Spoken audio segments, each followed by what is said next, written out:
Hello everyone. तो अब क्या है कि जो दीपावली का जो फेस्टिवल है वो चला गया है, तो सभी लोग जो है वो आई होप दोबारा से जो है वो पढ़ाई में लग गए होंगे। ठीक है, तो बात रही अपनी जो एमसीक्यूज़ वाली वीडियोस की, तो वो तो खैर आ ही रही हैं और वो बंद नहीं होगी, लेकिन ये एक अलग सीरीज़ हम स्टार्ट कर रहे हैं। एक्चुअल में जो वन लाइनर्स मैंने बनाए थे, है ना, जब मैं प्रिपरेशन करता था तो मैंने जो है वो बहुत सारे वन लाइनर्स लिखे थे। तो मेरे पास बहुत सारे वन लाइनर्स हैं, ठीक है, जो कि उस टाइम पर मैंने लिखे थे। अब देखो वो जो वन लाइनर्स हैं उनके हम एमसीक्यूज़ तो बना नहीं सकते, है ना, तो वो एक बहुत ही लेंथी काम है। तो हम क्या कर रहे हैं कि उस वन लाइनर्स को डिस्कस करेंगे, ठीक है। और ये एक अलग सीरीज़ हम स्टार्ट कर रहे हैं जिसका पार्ट 1 अभी आप देखोगे। अब इसमें क्या होगा कि जो स्टैंडर्ड क्वेश्चन आपको देखने को मिलते हैं एमएलटी में, उनसे थोड़े से अच्छे लेवल के हैं, क्योंकि ये मैंने वही वन लाइनर्स लिखे हैं जब भी मैं क्वेश्चन सोल्व करता था, तो जो क्वेश्चन हार्ड होता था उसको मैं एज ए वन लाइनर लिख लेता था। तो ये थोड़े से अच्छे लेवल के भी आपको मिलेंगे, जो कि आपको अभी पता लग जाएगा। तो अभी हम इनको स्टार्ट करते हैं। बाकी अगर बात करें सीआरई के रिजल्ट की कि सीट एलोकेशन जो है वो कब आने वाला है, तो उन सभी की बात जो है वो हम वीडियो के लास्ट में करेंगे। ठीक है, फिलहाल हम स्टार्ट करते हैं वीडियो को। तो पहली लाइन हमारे पास क्या है कि नेचुरल डाई। अब देखो कुछ डाइज होती है जो कि हमें प्लांट से या कहीं से भी नेचुरली मिलती है, उनको हम बोलते हैं क्या, नेचुरल डाई। ठीक है, और कुछ होती है आर्टिफिशियल, है ना, या सिंथेटिक जिनको बोल सकते हैं, वो हम खुद से बनाते हैं। अब इसमें बोला है कि जो हिमेटोक्सोलिन और जो ओरसिन है, इसमें एक ऐड और कर लो, कार्मीन। कार्मीन, ठीक है, ये जो तीनों स्टेन्स है या जो तीनों डाइज है वो कौन सी होगी, ये तीनों की तीनों हमारी कौन सी है, ये नेचुरल डाई है। ठीक है, और जो सेफ्रेनिन है ना, ये एक तरीके की कौन सी है, सिंथेटिक डाई है, सिंथेटिक डाई है। ठीक है, अब अगर सिंथेटिक के एग्जाम्पल अगर मैं लिखूं, है ना, कई बार पूछ लेते हैं सिंथेटिक, तो इसके अंदर जैसे कि ईओसिन, अभी ईओसिन तो बहुत बार पूछते हैं कि ईओसिन कैसी डाई है, तो जो हिमेटोक्सिलिन और जो ईओसिन है, उसमें हिमेटोक्सिलिन तो क्या है, नेचुरल डाई है, और जो ईओसिन है वो कौन सी होगी, सिंथेटिक डाई होगी। इसके साथ दूसरा देखें तो methylene blue, methylene blue, then malachite green, malachite green, ये कुछ एग्जाम्पल है सिंथेटिक डाई के। और जैसे और भी है कोंगो रेड, कोंगो रेड जो किसके लिए होती है, एमाइलॉइड के लिए होती है, एजोर डाई, है ना, azure dye, and crystal violet, crystal violet. तो ये जो सारी डाइज है, जो स्टेन्स हैं, वो किस टाइप की है, सिंथेटिक है। और जो हिमेटोक्सिलिन, ओरसिन और कार्मिन, ये जो तीनों स्टेन्स है वो कैसी होगी, वो नेचुरल होगी। ये हमें नेचुरल रिसोर्सेज से जो है वो प्राप्त होगी, ये आपको याद रखना है। अब अगर हिमेटोक्सिलिन की बात करें तो नेचुरली ये एक प्लांट से हमें मिलती है ना, कौन सा, इसको बोलते हैं हिमेटोक्सिलिन, हिमेटोक्सिलिन कैंपेचिनम। इस प्लांट से जो है हिमेटोक्सिलिन कैंपेचिनम ट्री से जो है वो ये स्टेन हमें मिलती है, इसीलिए ये क्या है, ये एक नेचुरल डाई है। ठीक है, तो ये नेचुरल और जो सिंथेटिक डाई है उनके एग्जाम्पल आपको याद रखने हैं। नेक्स्ट हमारे पास है कि हिमेटीन इज ऑक्सीडाइज्ड फॉर्म ऑफ हिमेटोक्सिलिन। अब देखो जो हिमेटोक्सिलिन है वो हमें नेचुरली मिलती है, तो हिमेटोक्सिलिन हमें प्लांट से डायरेक्ट मिलती है। अब जब भी हम इसका यूज़ करते हैं तो हमें इसको एक्टिवेट करना पड़ता है, इसकी एक्टिव फॉर्म में इसको चेंज करना पड़ता है। तो जो हिमेटीन है वो इसकी एक्टिव फॉर्म है, पहली बात तो ये, ठीक है, ये एक्टिव फॉर्म है। ठीक है, अब ये एक्टिव फॉर्म कैसे बनती है, तो हिमेटोक्सिलिन को हमें ऑक्सीडाइज करना पड़ता है। ठीक है, उससे जो क्या बनेगा, वो हिमेटीन बनेगा।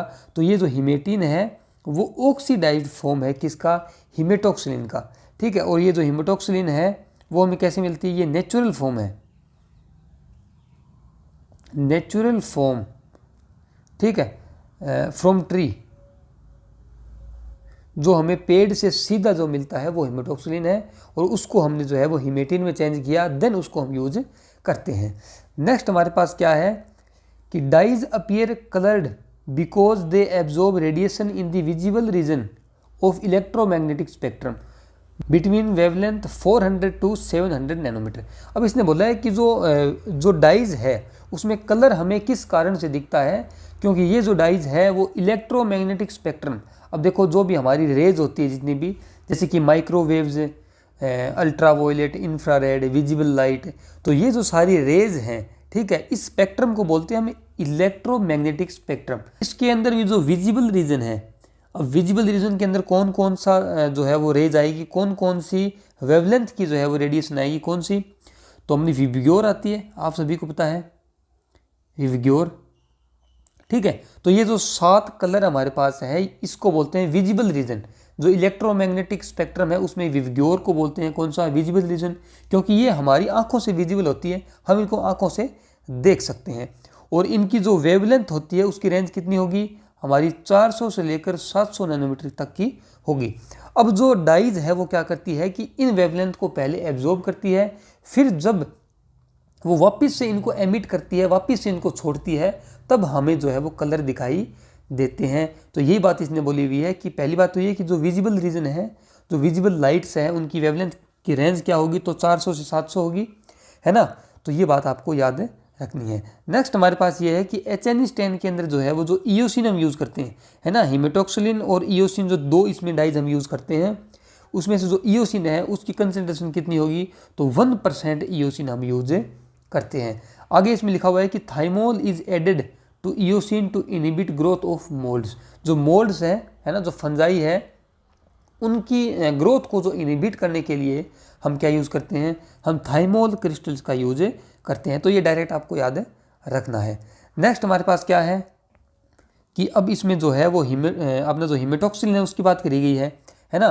तो जो हिमेटॉक्सिलिन है जो पेड़ से डायरेक्ट हमें मिलता है, उसको हमें जो है वो राइपन करना पड़ता है, ठीक है, यानी कि एक्टिवेट करना पड़ता है, एक तरीके से आप ऐसा समझ लो। अब इसमें क्या होगा कि कुछ डाइज ऐसी होती है, ये हिमेटॉक्सिलिन जैसे बहुत सारे टाइप का होगा, जैसे कि एहलिक हिमेटॉक्सिलिन और डेलाफील्ड, मेयर्स हिमेटॉक्सिलिन, गिल्स हिमेटॉक्सिलिन, हैरिस हिमेटॉक्सिलिन, जो कि हम नॉर्मली यूज़ करते हैं ना, मोस्ट कॉमनली इसको यूज़ करते हैं। मोस्ट कॉमनली यूज जो हिमेटॉक्सिलिन है वो कौन सा है, हैरिस हिमेटॉक्सिलिन। अब देखो मैंने आपको बताया कि जो हिमेटॉक्सिलिन है वो जैसे डायरेक्ट हमें जो है वो ट्रीज से मिलता है, ठीक है, तो इसको हमें जो है वो एक्टिवेट करना पड़ता है, ठीक है, या इसको ऑक्सीडाइज करना पड़ता है। ये जो प्रोसेस है जिसमें हम इसको ऑक्सीडाइज करते हैं उसको बोलते हैं क्या, राइपनिंग, ठीक है, उसको राइपनिंग बोलते हैं, इसको राइपनिंग बोलते हैं, ठीक है, या इसको क्या बोल सकते हैं, और ऑक्सीडेशन, ठीक है, इसको हम ऑक्सीडेशन करते हैं। अब जितने भी टाइप के हिमेटॉक्सिलिन है उनकी राइपनिंग करने का जो तरीका है वो अलग अलग है, ठीक है। तो ये राइपनिंग की जो प्रोसेस है वो मेनली कितने टाइप की होगी, 2 टाइप की होगी हमारे पास। पहली होगी कौन सी, नेचुरल राइपनिंग, ठीक है, और दूसरी हमारे पास कौन सी होगी, वो होगी केमिकल राइपनिंग। अब जो नेचुरल राइपनिंग है वो थोड़ी सी स्लो होती है, यानी कि उसके अंदर बहुत सारा टाइम लगता है और वो कंप्लीटली जो है वो राइपनिंग नहीं हो पाती है डाइज, ठीक है। तो ये नेचुरल जो राइपनिंग है वो बहुत ही कम यूज़ करते हैं, लेकिन कुछ ऐसे टाइप की हिमेटॉक्सिलिन है जो कि नेचुरली राइपनिंग ही होते हैं। लेकिन जो केमिकल राइपनिंग है उसमें हम क्या करते हैं कि हमें कुछ केमिकल जो है वो हिमेटॉक्सिलिन के साथ ऐड करने पड़ते हैं, जो कि इसका बहुत ही जल्दी से ऑक्सीडाइज कर देते हैं और वो एक्टिवेट उनको कर देते हैं। तो हम केमिकल यूज़ करते हैं केमिकल राइपनिंग के अंदर, ठीक है। अब इसके अंदर देखो इसने बोला है कि जो एहलिक और जो डेलाफील्ड हिमेटॉक्सिलिन है वो नेचुरली राइपन्ड होते हैं, यानी कि ये जो है वो नेचुरली, इनकी राइपनिंग नेचुरली हो सकती है।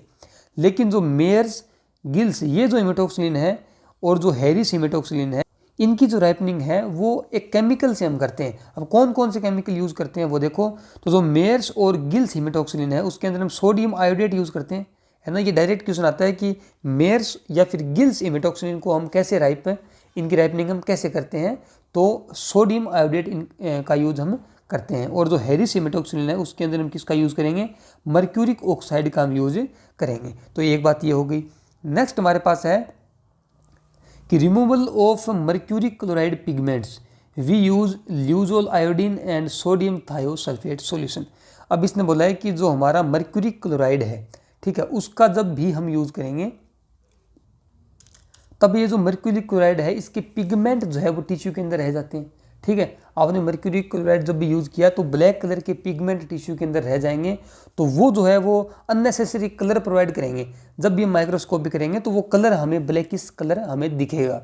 तो हमें क्या करना होता है कि उस कलर को, उस पिगमेंट्स को जो है वो रिमूव करना होता है। तो उस पिगमेंट को रिमूव करने के लिए हम क्या यूज़ करते हैं, हम ल्यूजोल आयोडीन और सोडियम थायोसल्फेट सॉल्यूशन का यूज करते हैं। सबसे पहले जो है वो हम टिश्यू को ल्यूजोल आयोडीन से ट्रीट करते हैं, देन उसके बाद जो है वो उसको सोडियम थायोसल्फेट सॉल्यूशन के अंदर डालते हैं, उससे ट्रीट करते हैं। अब इसमें होता क्या है कि जो मर्क्यूरी है ना, उसके कारण से कलर आएगा।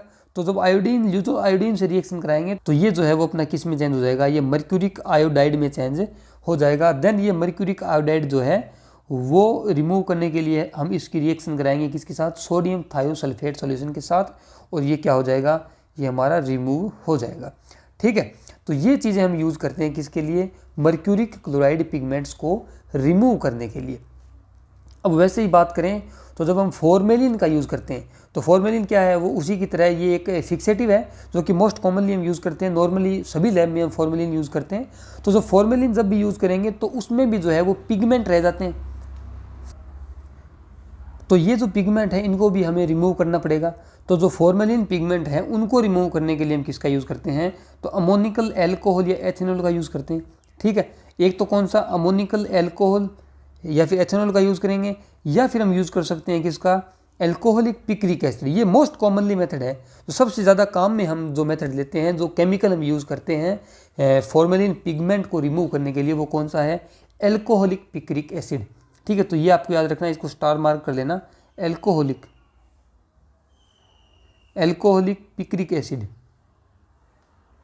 ठीक है, इसका हम यूज़ करते हैं। या फिर हम यूज़ किसका कर सकते हैं, या फिर हम यूज़ कर सकते हैं एसिडिफाइड 70% एल्कोहल का यूज़ कर सकते हैं, एसिडिफाइड 70% एल्कोहल।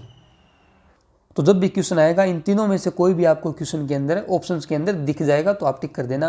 और जो मोस्ट कॉमनली जनरली हम जो यूज़ करते हैं वो कौन सा केमिकल है हमारा, तो वो एल्कोहलिक पिक्रिक एसिड हम यूज़ करते हैं।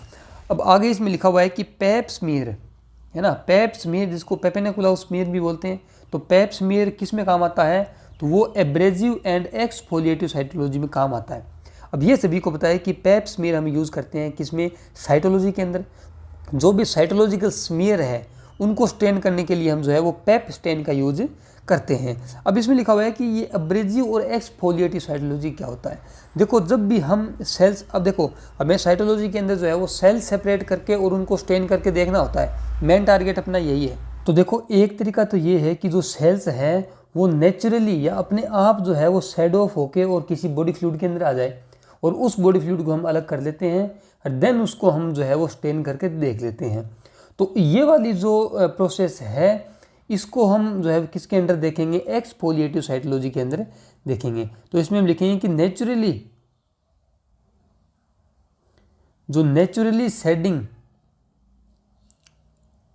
नेचुरली शेडिंग सेल्स हैं जो कि बॉडी फ्लूइड के अंदर आ रही है ना, बॉडी फ्लूइड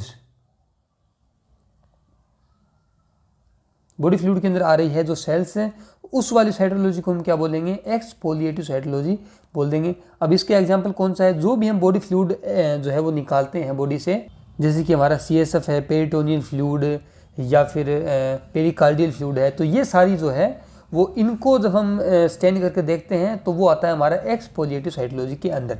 या जब हम किसी इंस्ट्रूमेंट का यूज़ करके सेल सैंपल लेते हैं, सेल्स को बाहर निकालते हैं, तो वो जो है वो किस में आएगा, वो अपना एब्रेजिव साइटोलॉजी के अंदर आएगा। जैसे कि हम अगर किसी इंस्ट्रूमेंट से स्क्रैपिंग करते हैं या फिर कोई ब्रश लेकर ब्रशिंग करते हैं, तब जो सेल्स बाहर आएंगी तो उसको हम किस में लेंगे, उसको हम एब्रेजिव साइटोलॉजी के अंदर इसको हम कंसिडर करेंगे, है ना। तो इसमें लिखेंगे कि जब हम स्क्रैपिंग और जो ब्रशिंग है उनसे जो है वो जब हम सेल कलेक्ट करेंगे तो वो किस में आएगी, वो एब्रेजिव साइटोलॉजी के अंदर आएगी। ठीक है, और आपने एक पढ़ा होगा एरीज स्पेचुला, है ना, तो वो जो स्पेचुला है उससे हम जब सेल कलेक्ट करते हैं तो वो भी किस में आएगी, एब्रेजिव साइटोलॉजी के अंदर आएगी। ठीक है, वाया किससे, या तो स्पेचुला से, है ना, स्पेचुला, या फिर किससे, ब्रश से। जब ब्रश या स्पैचुला से जब हम स्क्रैपिंग या ब्रशिंग करके सेल्स निकालते हैं तो वो किस में आएगी, एब्रेजिव में आएगी। अब नेक्स्ट हमारे पास है कि एक्सफोलिएटिव के एग्जाम्पल कौन से हैं। तो जो भी फ्लूइड हम लेते हैं बॉडी फ्लूइड, जैसे कि CSF मैंने आपको बताया, या फिर पेरिकार्डियल या प्लूरल फ्लूइड, तो ये सारे किस में आएंगे, एक्सफोलिएटिव में। और यूरिन और स्पुटम भी इसी के अंदर आएगा, तो ये आपको याद रखना है। दूसरा क्या है कि इन cancer nucleus by cytoplasm ratio जो है वो क्या हो जाएगा, डिक्रीज हो जाएगा। न्यूक्लियस अपॉन जो साइटोप्लाज्म का रेशियो है वो क्या हो जाएगा, वो डिक्रीज हो जाएगा। ऐसा क्यों होगा, क्योंकि इसमें जो है वो लगातार साइटोप्लाज्म की जो अमाउंट है वो बढ़ती जाएगी, ठीक है, इसकी क्वांटिटी बढ़ेगी, लेकिन न्यूक्लियस सेम रहेगा। तो इससे क्या होगा कि ये जो रेशियो है वो क्या हो जाएगा, डिक्रीज हो जाएगा। तो आपको डायरेक्ट याद रखना है कि कैंसर के केस के अंदर जो सेल का N/C रेशियो है वो क्या होगा, वो डिक्रीज हो जाएगा। नेक्स्ट हमारे पास है कि पैप स्मीयर की बात इसमें करी गई है कि पैप स्मीयर के अंदर पहली बात तो ये कि हम क्या यूज़ करते हैं, जो हिमेटॉक्सिलिन हम यूज़ करते हैं वो किस टाइप का होगा, वो हैरिस हिमेटॉक्सिलिन होगा, पहली बात तो ये। और मोल्डेंट कौन सा काम में लेंगे, तो पोटास एलम लेंगे। और इसमें हम कौन कौन सी स्टेन यूज़ करते हैं, तो हम एक तो OG6 यूज़ करते हैं, और हिमेटॉक्सिलिन यूज़ करते हैं, और EA50 या फिर EA36 यूज़ करते हैं, है ना। और इसमें लिखा हुआ है जैसे कि ब्लूइंग एजेंट कौन सा यूज़ मिलेंगे, तो लिथियम कार्बोनेट यूज़ मिलेंगे। तो ये सारी बातें जो है वो आपको पैप स्मीयर के बारे में याद रखनी है। अब इसमें देखो, एक तो हमारे पास होता है साइटोलॉजी के अंदर मेनली कौन कौन से स्टेन होंगी, एक तो होगा हमारे पास पैप स्टेन, ठीक है, और जो रूटीनली यूज़ होती है पैप के साथ एक होगी MGG स्टेन, ठीक है, मे ग्रेनोल्ड जिम्सा स्टेन, और एक पैप स्टेन होगी। अब ये जो स्टेन है इनको करने का तरीका बिल्कुल डिफरेंट है, लेकिन जब बेसिक डिफरेंस अगर हम देखें वो क्या होगा कि जब भी हम कोई भी स्मीयर प्रिपेयर करते हैं, है ना, किसी स्लाइड के ऊपर जब हम स्मीयर प्रिपेयर करते हैं, तो अगर इस स्मीयर को हमें पैप स्टेन से स्टेनिंग करनी हो, तब हम क्या करेंगे, इसको जैसे ही स्मीयर बनेगा तो इसको सूखने से पहले, ड्राई होने से पहले जो है वो हम एल्कोहल में डिप कर देंगे, या एल्कोहल के अंदर जो है वो इस स्लाइड को रख देंगे ताकि ये जो है ड्राई ना हो, है ना। तो इस तरीके को बोलते हैं वेट स्मीयर। तो पैप स्मीयर के अंदर हमें जो है वो स्मीयर को ड्राई होने नहीं देना है ना, वेट स्मीयर का हम यूज़ करेंगे। तो ये हो गया। और जब हम MGG स्टेन का यूज़ करेंगे तब हम क्या करेंगे कि जैसे ही स्मीयर बनेगा तो उसको हम हवा के अंदर थोड़ा ड्राई करेंगे ताकि स्मीयर जो है वो सूख जाए, है ना। तो इसीलिए इस वाले को क्या बोलते हैं, ड्राई स्मीयर बोलते हैं। किस केस में काम आएगा, ये हमारा MGG मे ग्रेनोल्ड जिम्सा के केस में जो है वो हम ड्राई स्मीयर का यूज़ करते हैं। अगला हमारे पास है कि most common epithelial cells in cervical vaginal smear are superficial cells. अब इसने ये बोला है कि जो हम वेजाइनल स्मीयर प्रिपेयर करते हैं उसके अंदर जो मोस्ट कॉमनली सेल्स हमें देखने को मिलेगी, जब हम उसकी माइक्रोस्कोपी करेंगे तो जो सबसे ज़्यादा सेल्स हमें देखने को मिलेगी वो कौन सी होगी, वो सुपरफिशियल सेल्स होगी, या इसको हम बोल सकते हैं कौन सी, superficial squamous cells, squamous epithelial cells. तो जो स्क्वेमस एपिथेलियल सेल्स है वो सबसे मोस्ट कॉमनली हमें देखने को मिलेगी, है ना। ये एक आउटर मोस्ट लेयर है तो सबसे ज़्यादा साइड ऑफ होकर यही सेल्स आएंगी, तो सबसे ज़्यादा कौन सी, यही देखने को हमें मिलेगी। तो ये एक टाइप की एपिथेलियल सेल्स है। और इसमें लिखा हुआ है कि जो बेसल सेल्स है वो सबसे रेयरली मिलेगी अपने को देखने में, किसमें, वेजाइनल स्मीयर के अंदर। तो ये दो क्वेश्चन जो है वो कई बार पूछे गए हैं, तो आप इनको याद रख सकते हैं कि वेजाइनल स्मीयर के अंदर जो मोस्ट कॉमनली सेल्स है वो कौन सी होगी, वो होगी हमारी स्क्वेमस एपिथेलियल सेल्स या फिर सुपरफिशियल सेल्स। और सबसे कम जो देखने को मिलेगी या रेयरली देखने को मिलेगी वो कौन सी होगी, बेसल सेल्स, ठीक है। अब इसने लिखा है कि during pregnancy most common epithelial sales. अब जब प्रेगनेंसी के केस में क्या होगा कि जो मोस्ट कॉमनली देखने को मिलेगी वो कौन सी होगी, इंटरमीडिएट सेल्स होगी। अब ये भी आप याद रख सकते हैं। अब अगर इस टाइप का कोई क्वेश्चन आता है तो आप उसको हैंडल कर सकते हो। दूसरा इसने लिखा हुआ है कि जो नॉर्मल CSF है उसके अंदर लिम्फोसाइट कितनी मिलेगी, तो 0 से लेकर 5 लिम्फोसाइट पर mm3, यानी कि जो 1 mm3 है इसके अंदर 0 से लेकर 5 लिम्फोसाइट मिल सकती है। तो पहली बात तो ये कि जो CSF है उसके अंदर कौन सी WBC मिलेगी, तो हमारे पास इसमें केवल लिम्फोसाइट मिलेगी। और उसकी अगर नॉर्मली हम जब CSF को देखते हैं तो 0 से लेकर 5 लिम्फोसाइट ही हमें देखने को मिलेगी। अगर उससे ज़्यादा लिम्फोसाइट है तो वो एक क्लिनिकल कंडीशन हो जाती है। तो नॉर्मल रेंज कितनी होगी, 0 से लेकर 5 लिम्फोसाइट पर mm3 होगी। इसको बोलते हैं क्यूबिक mm या mm3 बोल सकते हैं। नेक्स्ट हमारे पास है कि जो 2% ग्लूटाराल्डिहाइड है इज़ यूज्ड टू, अब ये जो 2% ग्लूटाराल्डिहाइड है इसको हम यूज़ करते हैं एंडोस्कोप, कैथेटर्स और ब्रोंकोस्कोप, ये जो तीनों इंस्ट्रूमेंट है इनको स्टरलाइज करने के लिए हम किसका यूज़ करेंगे, जो है वो 2% ग्लूटाल्डिहाइड का यूज़ करेंगे। नेक्स्ट क्वेश्चन हमारे पास है जो कि मोस्ट इंपॉर्टेंट है, बहुत बार पूछते हैं कि बक्कल स्मीयर का यूज़ हम किसके लिए करते हैं। तो जब बार बॉडी का हम जब स्टडी करते हैं तो उसके लिए हम किस स्मीयर का यूज़ करेंगे, बक्कल स्मीयर का जो है वो हम यूज़ करेंगे। अगला क्वेश्चन हमारे पास क्या है कि सोर और रेकोफ स्टेन, ये जो दोनों स्टेन है इसका हम यूज़ किस में करते हैं। ठीक है, अब जो रेकोफ स्टेन है वो आपने बहुत ही कम नाम इसका सुना होगा, है ना। ये एक टाइप की पेप स्टेन ही है, इसको मॉडिफाइड पेप स्टेन बोलते हैं। ठीक है, तो ये जो रेकोफ और जो सोर स्टेन है, मैंने आपको क्वेश्चन में भी बहुत बार कवर किया है, ये सोर स्टेन, तो ये जो दोनों स्टेन है इसको हम यूज़ करते हैं हार्मोनल असेसमेंट के लिए। जब हमें हार्मोन का स्टेटस देखना हो तो उसके लिए हम जो है वो कौन सा यूज़ करते हैं, सोर और रेकोफ स्टेन यूज़ करते हैं, या फिर हार्मोन असेसमेंट या फिर हार्मोनल स्टेटस के लिए जो है वो हम इसका यूज़ करते हैं। नेक्स्ट जो है वो लाइन हमारे पास है कि टू न्यूट्रलाइज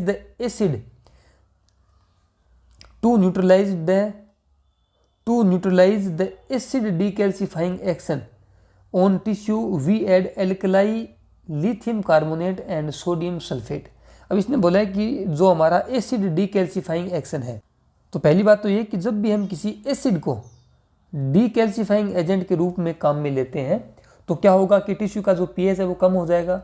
तो उस पीएच को मेंटेन करने के लिए हम जो है, या उसको न्यूट्रलाइज करने के लिए हम क्या करेंगे, उसके अंदर कुछ बेस ऐड करते हैं, है ना, कुछ ऐसा केमिकल इसमें ऐड करते हैं जो कि कैसा नेचर का हो, बेसिक नेचर का हो। ठीक है, तो ये जो केमिकल हम यूज़ करेंगे वो कौन सा होगा, वो होगा एल्कलाई लिथियम कार्बोनेट। एल्कलाई का मतलब बेस, है ना, तो ये एक बेसिक नेचर का है। और साथ में कौन सा यूज़ करेंगे, सोडियम सल्फेट हम यूज़ करेंगे। तो ये बात आप याद रखो, है ना। अब इसमें क्या होता है कि जो भी हम जो डीकैल्सिफाइंग एजेंट यूज़ करते हैं उसके अंदर हम दो चीज़ें यूज़ करते हैं। पहला तो एक एसिड यूज़ करेंगे जो कि डीकैल्सिफिकेशन करेगा, और साथ में एक फिक्सेटिव यूज़ करते हैं। ठीक है, एक फिक्सेटिव यूज़ करते हैं। तो ये जो एसिड है इसका ये जो पीएच को चेंज करेगा उसको हमें न्यूट्रलाइज करना पड़ता है। तो उसके लिए हम क्या ऐड करेंगे, कोई भी बेसिक नेचर वाला जो केमिकल है वो ऐड करेंगे। अब आगे इसमें जो है वो हिमेटॉक्सिलिन का केमिकल फॉर्मूला दिया हुआ है जो कि यहाँ गलत लिखा हुआ है।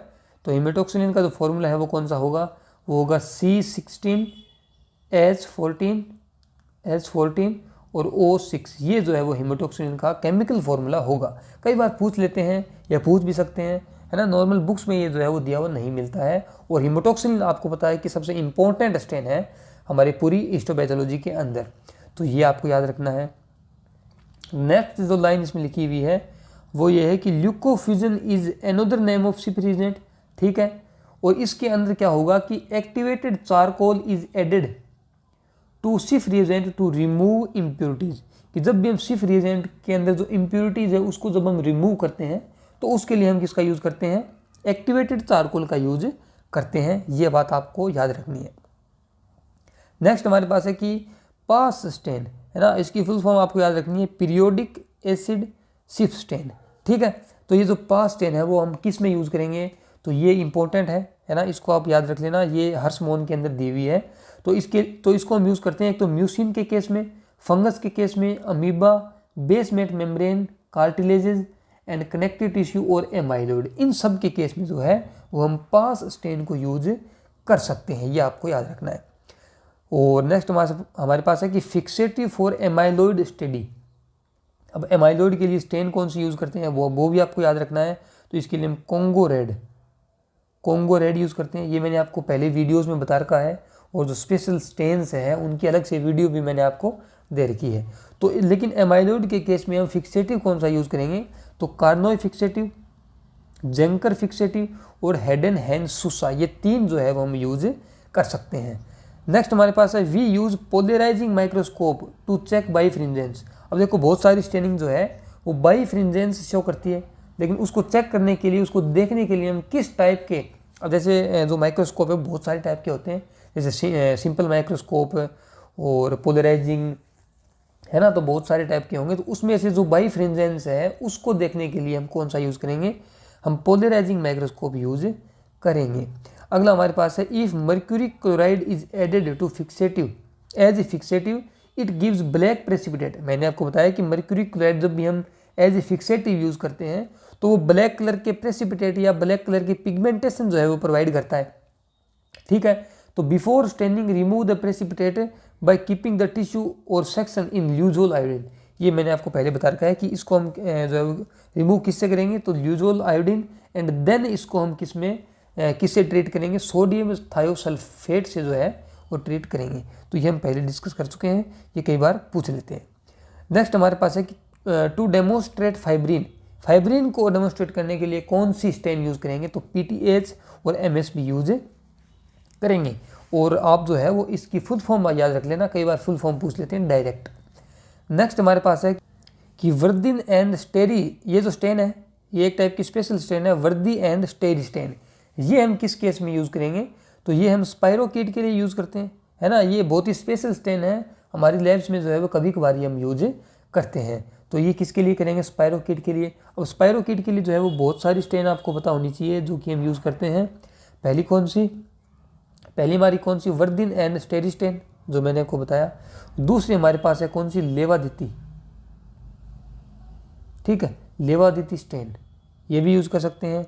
या फिर यूज़ कर सकते हैं कौन सी, स्टिनर एंड स्टिनर स्टेन, ये भी हम यूज़ कर सकते हैं। और लास्ट में हम यूज़ कर सकते हैं कौन सी, फोंटानाद स्टेन। तो ये जो 4 स्टेन है वो हम यूज़ कर सकते हैं किस केस में, स्पायरोकीट को डेमोस्ट्रेट करने के लिए। और इसमें जो ऊपर वाली जो 3 स्टेन है वो किस टाइप की होगी, वो होगी हमारी सिल्वर इम्प्रिग्नेशन